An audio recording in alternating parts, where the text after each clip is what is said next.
Hey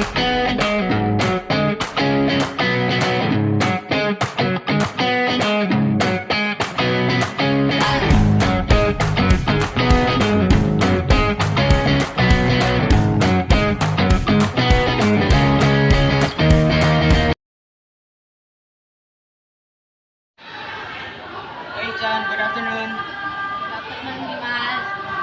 How are you today? I'm fine, thanks. What about you? I'm fine, thanks. Are you going, bro?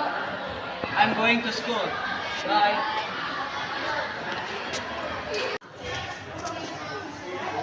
What's your name? My name is Dimas.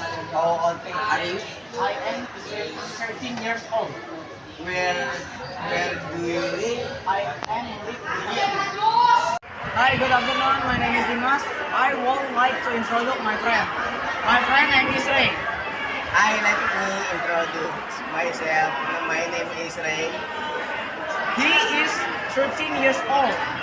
Hobby is playing football.